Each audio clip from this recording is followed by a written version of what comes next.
Du monde, la Corée du Nord est une menace. Ici, à Dandong, elle est une attraction. Pourtant, à première vue, rien de très attrayant à voir sur l'autre rive, mais le tourisme prospère. Dandong est une fenêtre ouverte sur l'un des pays les plus fermés au monde. Malgré les tensions qui pèsent dans la région, les touristes chinois se bousculent sur ces bateaux de croisière pour un aperçu de la vie des gens d'en face.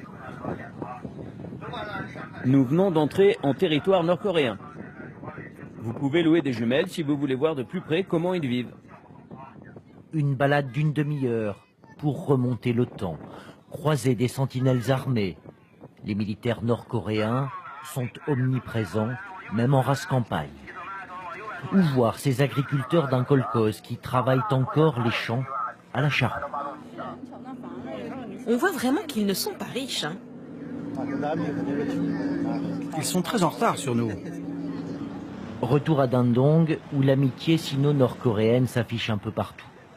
Comme le tourisme, le commerce semble bien se porter lui aussi, comme si de rien n'était. En minibus, les élites nord-coréennes, les fonctionnaires, les militaires autorisés à sortir du pays viennent acheter les produits chinois qu'ils ne trouvent pas chez eux. Et pour acheter nord-coréen, les boutiques ici ne manquent pas. Exemple, dans cette bijouterie. L'or coréen n'est pas très pur, mais il est à un prix défiant toute concurrence. Les marchands chinois continuent de s'approvisionner de l'autre côté de la frontière. Je croyais que les sanctions interdisaient la vente d'or. Si vous achetez un bracelet comme celui-ci, vous n'êtes pas obligé de dire que c'est de l'or qui vient de Corée du Nord.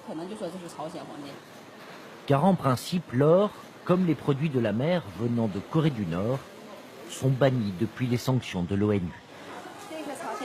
Ça, c'est du poisson séché, il vient de Corée du Nord. Tout comme ces poissons-là, ou ces anguilles. Tout ça, c'est du nouvel arrivage. A priori, tout le monde ne joue pas le jeu. Ce qui est sûr, c'est que le charbon, principale source de revenus de Pyongyang, reste désormais à quai. La Chine en a arrêté l'importation. Sur l'emblématique pont de l'Amitié, le balai des camions de marchandises continue, en attendant peut-être de nouvelles sanctions.